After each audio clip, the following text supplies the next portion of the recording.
All right, I'd like to welcome everyone to EOF Implementer call number 52. As a reminder, before we get too much further into this call, we're going back to the every other week schedule. So there will be no call next week.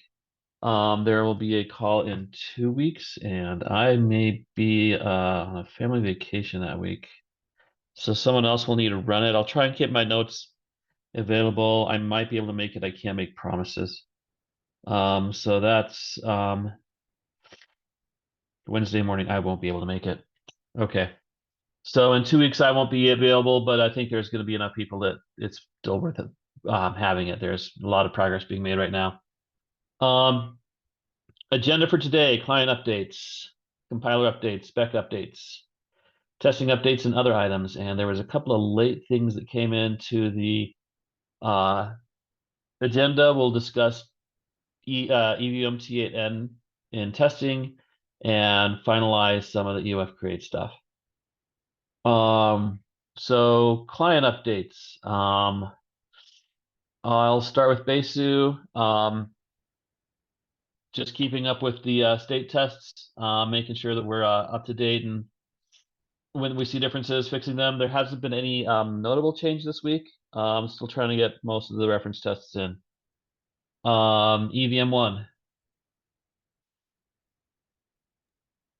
We have merged the new rule to validate that container is below maximum init code size. And another thing, we've merged the validation of init container, runtime container kinds, except we still haven't merged the part that disallows unreferenced subcontainers. So that is still in progress, but I think will be merged soon too. Yeah, that's all related to implementation. Okay. Nethermind. Amen. Hi, we have some, by the way, can you hear me? Yes, I can hear you. Perfect. We have some failing tests regarding EOF create and X call opcodes, and we are trying to figure out what's going wrong and fix it. Okay. If you need help, feel free to ping up in the chat. I could probably help you out if you haven't figured out, but I don't know Nethermind code that well, so it might not be too much help. Sure, thanks. Geth. Marius. Yeah, I've been going through the block tests. I still haven't figured out how to make the state tests work, but they're testing the same thing, so it doesn't matter. I could just go through the block tests. I found, I think, like 10 issues already. Right now I'm stuck on some gas differences. And those are kind of difficult to pass or to debug, in my opinion. So if anyone else has a passing implementation and could trace some stuff for me, that would be really, really helpful. Yeah. I have no overview of how many tests I'm still missing, but shouldn't be that many anymore. Okay. I know Besu and EV1 agree on gas costs. I wound up rewriting all of our gas charging logic special for EXD call rather than trying to make the gas logic work for EOF and current and ancient forks. There's a lot of interesting steps in there, especially the pre-Constantinople and pre-Spurious Dragon stuff. So that was our experience in Besu. We just rewrote it special because it's to get rid of all the previous flags. Do we have anyone from Ethereum JS on the call?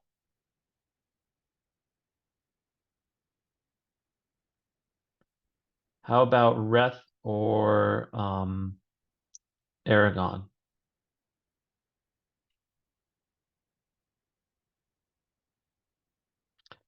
Okay, any other thing that wants to be said before we move on to compiler updates?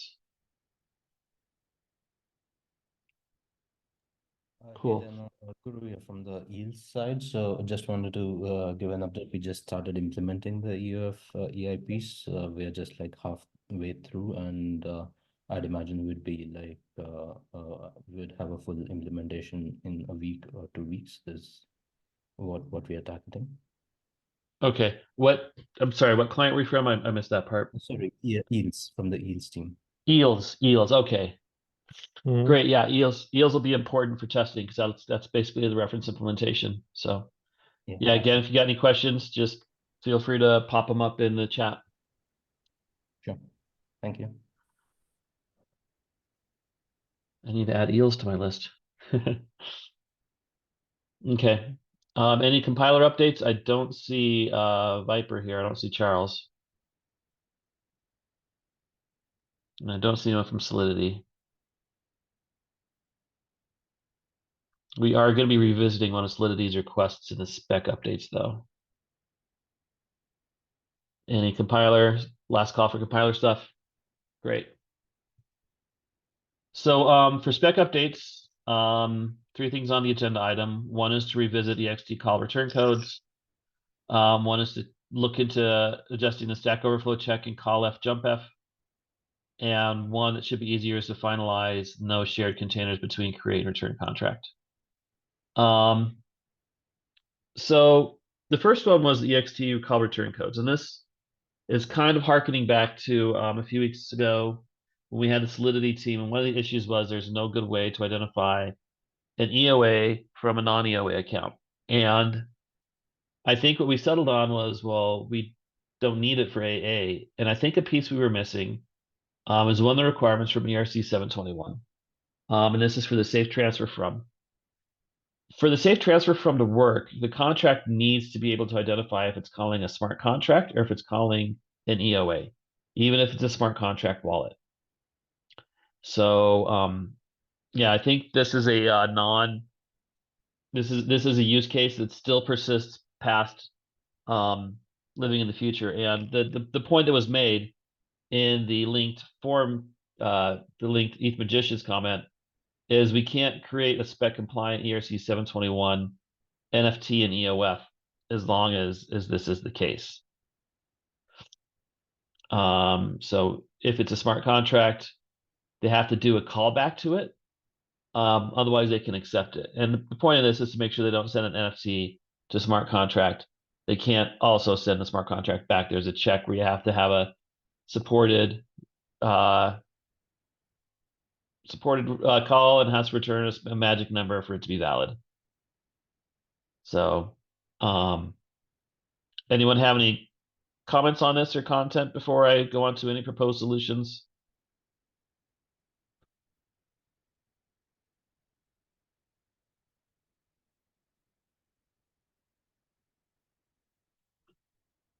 Okay. So as I was going through with this, I was thinking one of the ideas we batted around to deal with this was to change the ext call return codes. This is something we talked about in IOTA. And this is a variant of that I have posted here. Is basically we would distinguish between successful calls to smart contracts and successful not calls to EOAs. And this would be, we still need to be able to do ext call to the EOAs to do balance transfers. And we can't just segregate out pay and EXT because there are a few use cases where a call needs to receive value to be successful. So we always have to be able to transfer value.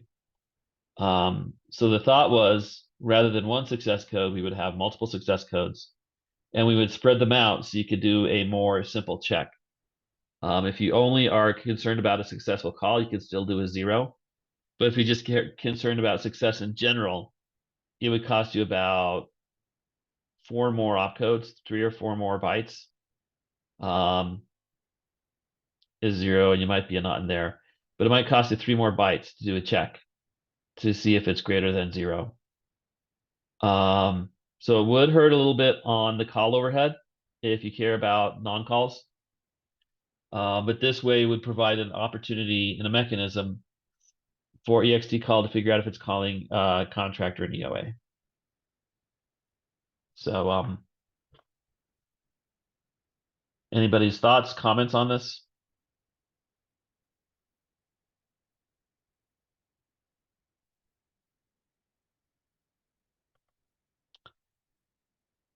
Anything from Epsilon? Alex, Peter, Andre? Yeah, I think it's definitely worth to change now, given that there's this new use case. There's specific status codes. I think maybe we'll have to think some more. I'm not sure yet what would be the best. Yeah, we discussed this already, but there were several ideas, I think. Are there other ideas we should be pursuing rather than just the return code? How about if we put a successful non-call case into revert category? Would that be an option? As in to return 1.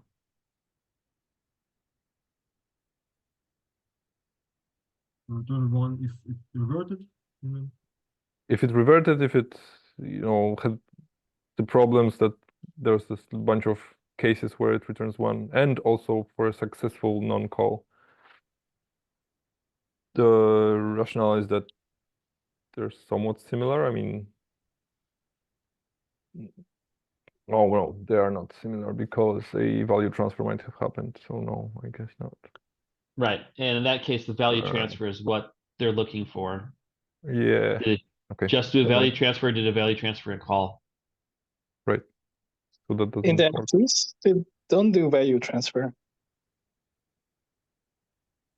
Hmm? In the NFTs, it's not about value transfer.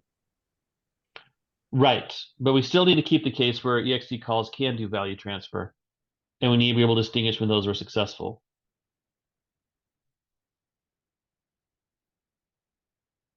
Because we don't have the pay-op code.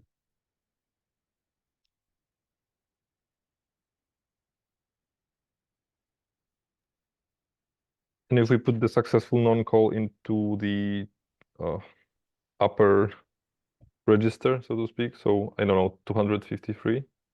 Mm-hmm.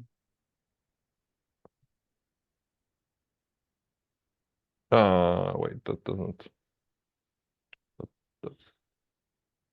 doesn't help really.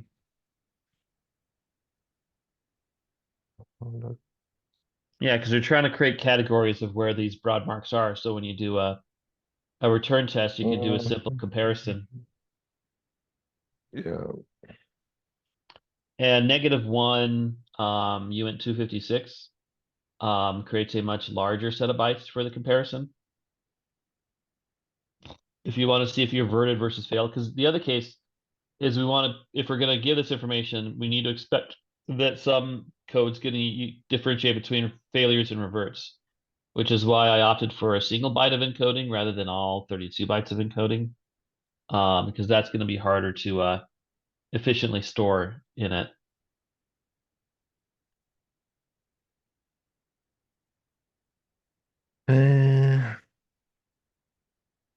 How about pushing 2 items to the stack? One for success or failure, and the other whether that was a contract or not. There's no such instruction yet. That's why I we're know. kind of not going that direction. But there was And the other then option. and then every call is going to wind up having to put a pop on if they don't care. Yep. Yeah. Another option is we could put an opcode that we could ask has contract data, because that's what they're doing with size, is they're checking for it. But there was the other option on the calls to have like an input flag, whether to allow Yeah. no execution. Input flag. Would it be another stack item, or would it be like a bit part in one of the stack items?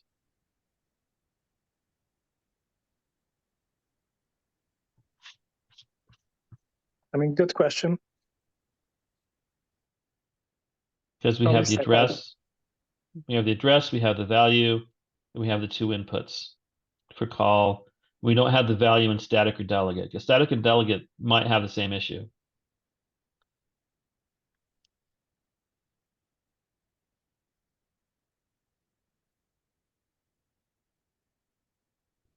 because we can't just rely on a successful on receive return because an EOA is not going to send that.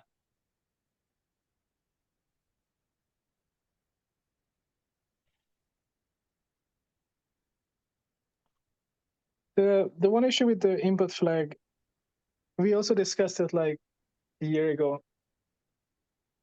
If you have an input flag, then why don't we make, you know, the static call and delegate call also just a flag and have a single opcode? So Right. it's kind of,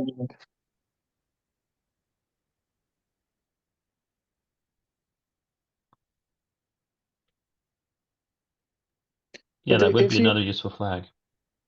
yeah, but if you introduce a new opcode, then wouldn't pay be or transfer be the actually useful one as opposed to have like two versions of the call?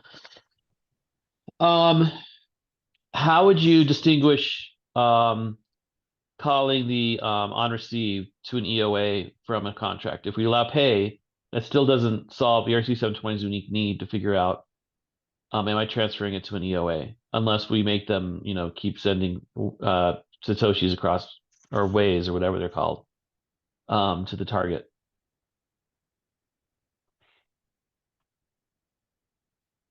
Or doing another trial call to see if it's going to respond to anything.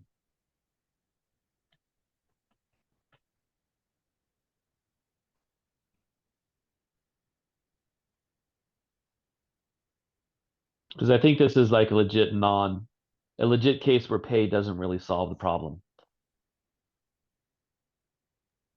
Yeah, I mean, it doesn't.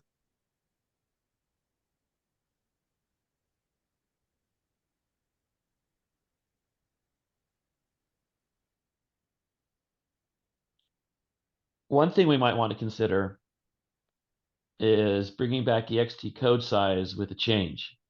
It doesn't return the actual code size, it returns a 1 or a 0.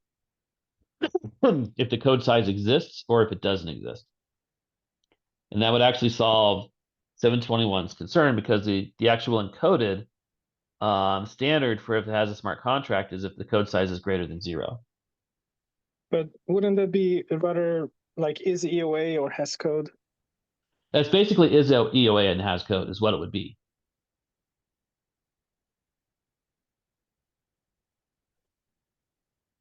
Because code size is a very standard solidity check. They check the size for is code, and they don't care about the size in most cases.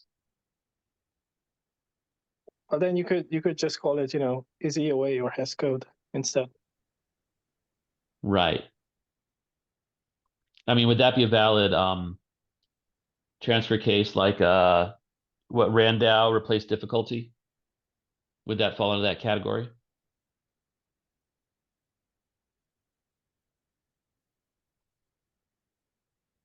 Because it's backwards compatible across the two of them.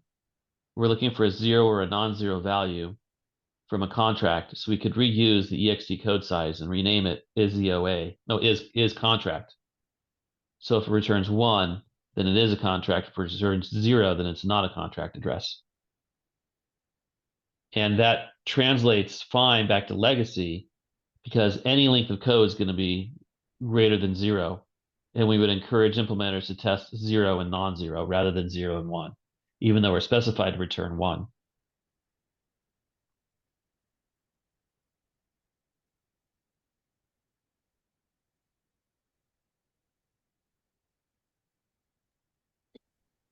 Yeah, we didn't really have a mandate to solve the EOA question. You know, we only had like to reduce gas in, introspection and code introspection. But I wonder if because right now we kind of hide the fact whether something is an EOA or not, which a lot of people wanted to achieve for a long time. Yeah, I wonder, going back on this, what other issues would it open? I mean, definitely solve like this case, but yeah, I have no answers. Right. So maybe we should think about this for a couple of weeks again and consider the two alternatives, is contract and return code changes. His contract is clearly the less disruptive change to existing implementations. But I think we're not too far along where we could do this level of a change if it's warranted. So I think that's what we need to think about in the next 2 weeks. And probably hope that Charles or Daniel from Solidity comes on the next call. So the one piece I'm kind of worried about with changing the return code is that how frequent is this requirement? I mean, obviously with NFTs it is. But you know, how frequent is it across all the calls? Because in this case, we're optimizing for NFTs, and every single other call has to make more checks. You know, with the new version of the return codes, because with the Right. old version or the current version, it's just a zero check. Right. And we're imposing this requirement on everyone effectively by increasing the successful return space.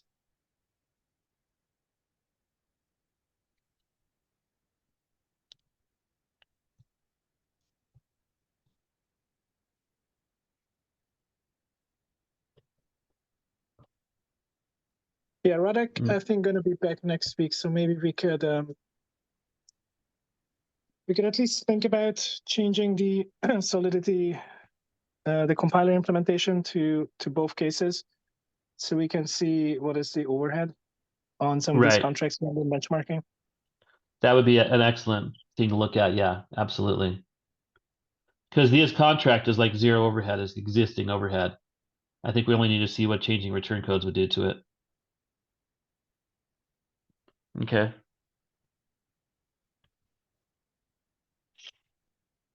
All right. So we will document this, let Radek look at it, and ask Solidity and Viper to chime in on the two options. Does it simplify it in any way if we use bit flags? Bit flags on which field?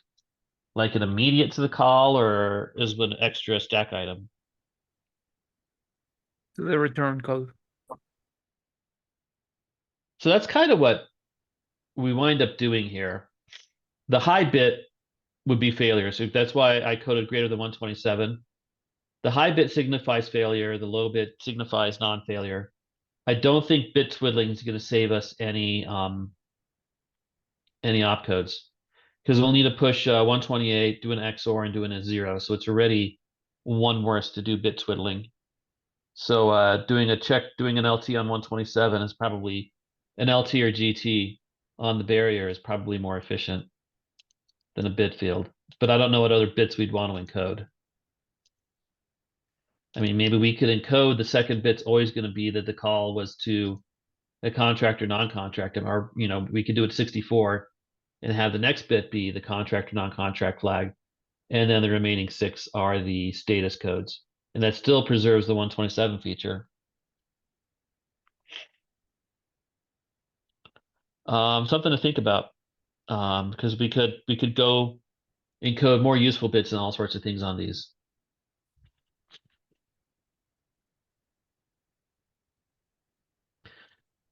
Okay, I'll add that into my write-up about return code possibilities. But I don't think we have a solution today, and we need to remand it out to others to discuss. Next item was to improve the stack on call F jump F. And that is an issue by Paul. He's not on the call, is he? Oh, Peter. He's not Peter. Peter, could you talk to this? Yeah, so there's this I don't know, call it convention that the max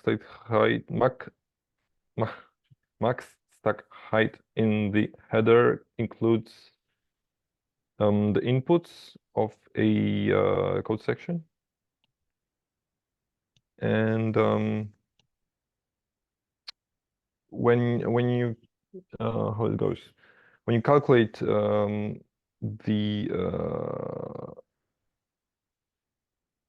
Oh, how to best put it? Andre, can you maybe sort of Yeah, having a hard yeah, this time is grabbing this? related to Stack Overflow checks at runtime. So this check happens only during callf and jumpf, and it checks whether max stack height of the called section is plus current stack is above stack limit. Oh yeah. And like minor issue is that max stack height as we define it currently in the type section, it includes sections inputs. And then when we calculate this stack overflow condition, it has to subtract this number of target inputs because otherwise it's counted twice. They are already on stack and they are also counted in max stack height of the called function.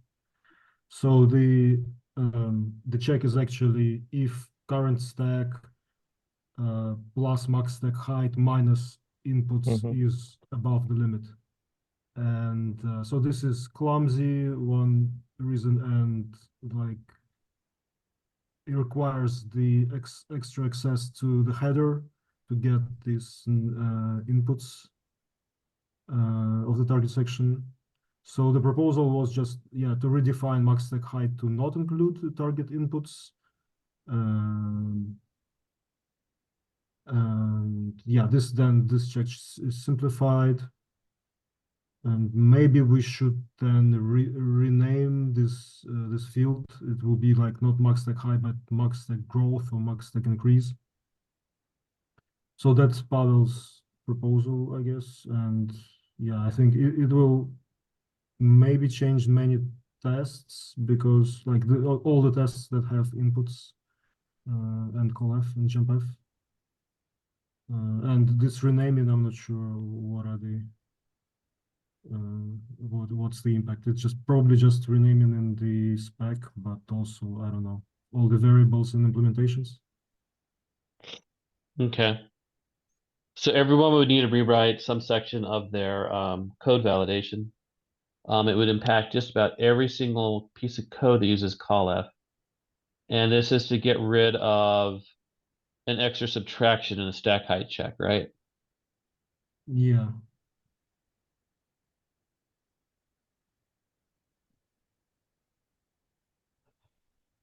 I see the aesthetics, but I still am concerned this might be in the too late department. Yeah, I'm also thinking it might be too late. So it's not only about aesthetics, it might also affect Oracle future when like it requires extra access to the header, maybe. But it's like the 2 bytes that encode this are just next to each other. Yeah, actually, yes. So it's more about managing. After you have done the access, you just need to keep the extra variable around, right? I mean, is it likely that max stack height would be in a different chunk than the inputs? I mean, Yes, it I'm is Right, it would possible. be. The type data and a lot of execution would probably be lighted. We wouldn't see that because it's not strictly necessary. Because it's been validated. If you're doing a callf, it's been validated. You're passing in the correct amount of variables. Because when I view through when I war game out what this is going to look like in a vertical format, I don't see us ever bringing in any of the type section.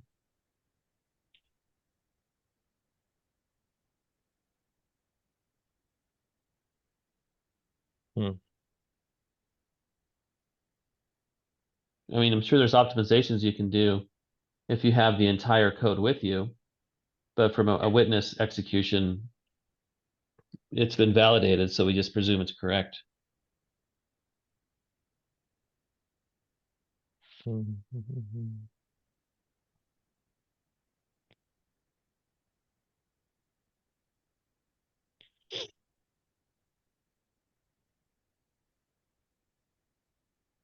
What do other clients think about this?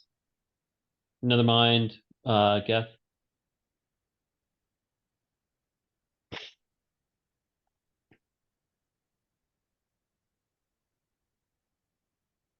No opinion? Strong opinion?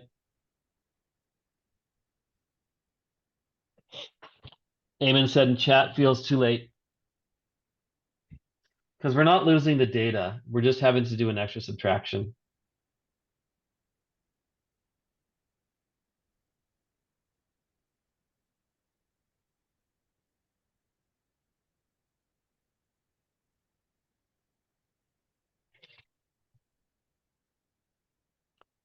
So I'm thinking we should pass on this unless there's a strong reason we need it.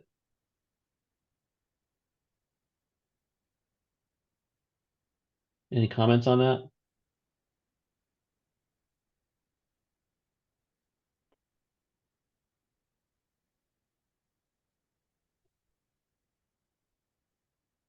If there's no objection, perhaps we should move on to the next item then. On testing. Test HargoMax.cat need to be updated. All others can easily be updated. So the test can be fixed. And that's just a long day of running over failures and fixing all the numbers.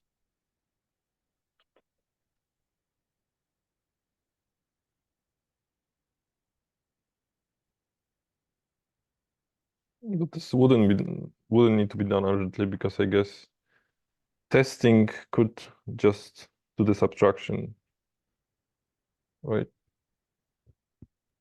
And then that can be worked on in the future.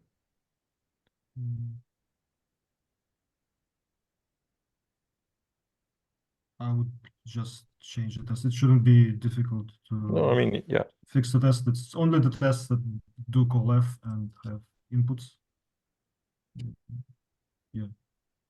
yeah, there shouldn't Yeah. be many, but just as a stopgap solution, you can just, anyway.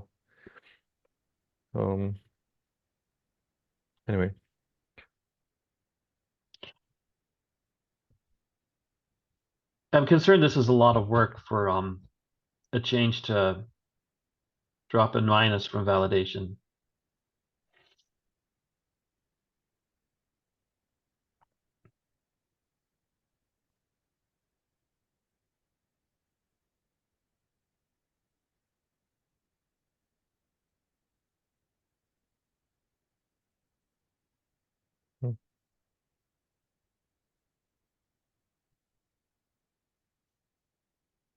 Do we want to come back to this in 2 weeks? And so we can talk about testing, or come back if there's time available? There's some testing issues we need to discuss. Yeah, let's Yeah, come so back to sounds this. like a good idea. Maybe Okay. Pavel will be present and yeah. Okay. Let's table it and get Paul's opinion. I think that's the big thing that's missing. Quick small one, finalize the change to disallow referencing the same container by both EOF create and return contract within the same container. We had discussed this before, so this is just the final call. If there's Yeah. any objections. Even though there is a corner case where you could share revert, it's just not terribly useful, and it's easier to prevent it, and it prevents problems. Yeah, it simplifies things. I think it's Okay. So let's adopt this unless there's an objection that has arisen. Been out for a couple of weeks now. The discussion for this. Okay. Our next question, EVM1 implementation. Okay, here's the implementation. this is just a sub bullet. So yep. So what we need to discuss, I think, going on to testing, is EVM1 T8N state tests. Hugo, do you have anything you want to tee up with this? Or no, sorry, Mario. Yeah, so basically the EVM1 tool is currently appending the beacon root contract state changes into the storage, even if the contract is not there, which goes against the spec. I think that should be easily solvable on the EVM1 side, but I think the other thing that we can consider is basically just add a state test flag into the transition tools, which would mean that when we call the transition tool, either gets transition tool or EVM1's transition tool, with this flag, the execution that the transition tool has to do is it doesn't contain any block level operations, such as the withdrawals, such as the block hash inclusion into the history contract, and so on and so forth. I think it's not that complicated to do on Geth's code base, and this would simplify us having to work around when we fill the state test versus the blockchain tests. Right now, what we do when we are filling the state test is that we simply do not include the history contract. We don't include the beacon root contract, and that means that we expect that the transition tool follows suit and does not execute this logic. But if we specifically set the state test flag, we now have like the security that the transition tool will not actually include this logic. So basically, yeah, that's the question. I think this flag should not be that difficult to implement, and it will help us when porting the EOF tests into Prague, because we now have like 4 new pre-deploy contracts that are to be executed at the end of the block. So yeah, I think it will simplify a lot of stuff. Okay. Would this be like a command line flag, or would it be data passed in the ENV or something? I think a flag should suffice. A command line flag. And so Yeah. Basically runs in server mode for performance reasons. I Would see. test keep a separate Yep. server mode for one or the other setup, or would it tear them down and build them back up each time? That's a great question. I think for Bezos a specific case, we need to pass it somewhere in the environment. So maybe we can generalize this and just pass it in the environment Okay. for everyone. Mm-hmm.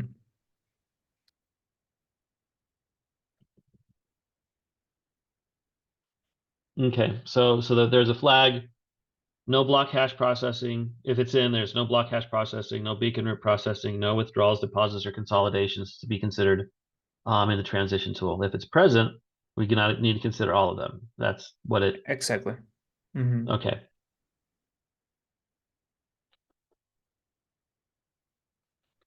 Everything that is not part of the transaction. So ideally, you only execute the transaction and return the state root modification, and that's it. Okay. I think I'm Guru, sure. also you made this suggestion some time ago. So I don't know if you have any comment, but yeah, I think going into the environment, the flag should be parsed, and then just select the mode that you're going to execute, and that's about it. Okay. Any opinions from EVM1, Nethermind, or Geth?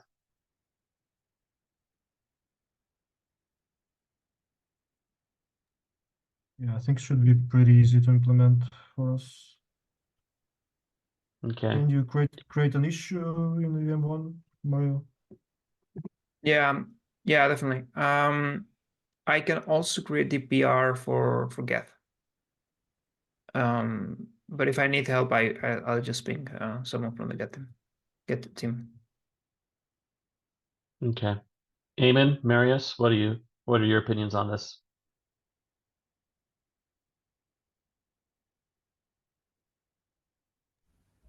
Doesn't seem Sorry, too yes, sounds good.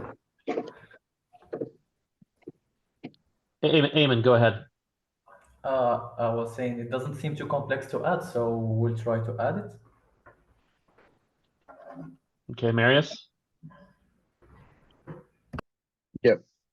I Okay. prefer it in the test environment. Okay. Yeah, so basically excellent environment too. So it sounds like we're all on board with it.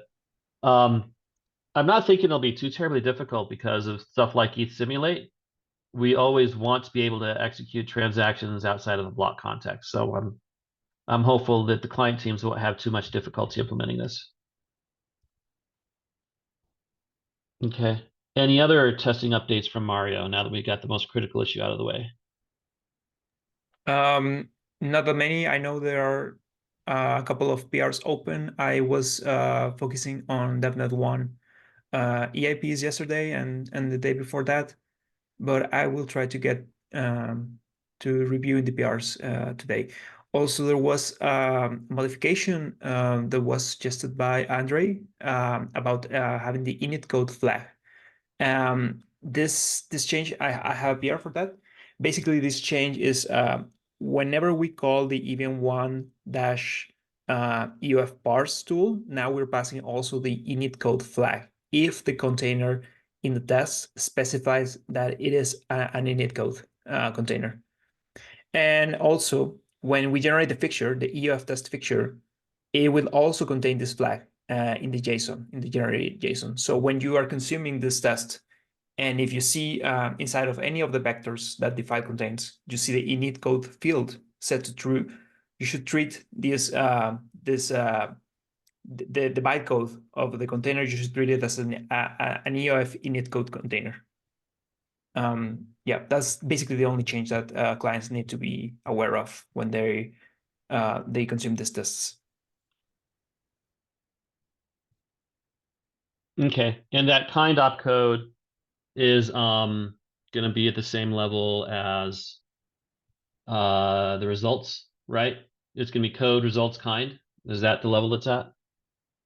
So it's right now we have the vectors field, which contains a serial an increasing number, so from 0 to n vectors, and inside of each one there's a dictionary, and that dictionary will now contain the init code field, equal to false most of the times, but sometimes it will contain equal to true, and then you have to treat this as an init code container. Okay, so the name's going to be init code. The dictionary name's going to be init code. Okay. Yeah. I will try to I'll send the PR into the Discord with the update and to specify exactly what you guys need to take a look at. Okay, cool.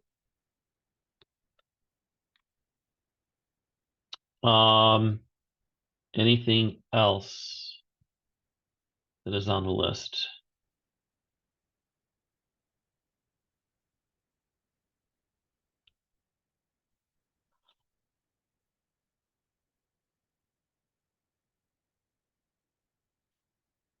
No one else? So I'll write up a summary on call return data and his contract.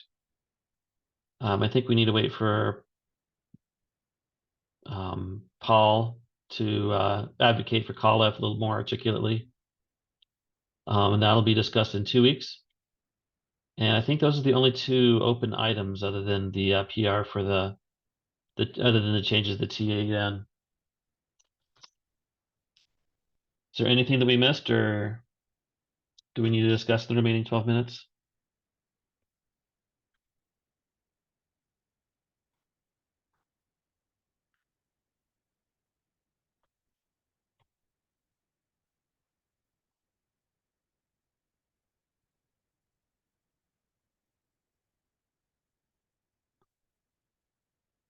All right. Hearing none, we can probably end the meeting then. We have our plans for the call in 2 weeks. Again, the call is going to be in 2 weeks. There will be no call next week on the 3rd of July. Our next call will be on the 10th of July. Again, we don't need to wait. Yeah, I don't think we're ready for DevNets, Barnabas. I think that's okay. Yeah, that's a good point. We were looking at launching DevNets, but it would be a single client DevNet at this point, and I don't think we'll get much good interrupt signal out of that. So yeah, so it's going to be at least 2 more weeks for DevNets. We're going to push into July at least for that. Yeah, I agree. Also, kurtosis is now EOF ready. So if you have your client that wants to support EOF with EOF time, it's automatically going to be triggered. Yep. I got a local kurtosis running. I started it up and it started up fine. I haven't thrown anything at it, but I'll work on getting that in the next couple of weeks. Yeah, would be good to create some asserter tests also. and then we could do automated tests in kurtosis. Okay, I'll need to That would be research how to very write a helpful. kurtosis test. So Yeah. It's a sorter test. a sorter test, yes. Yeah. Feel free to reach out if you have any questions. Okay.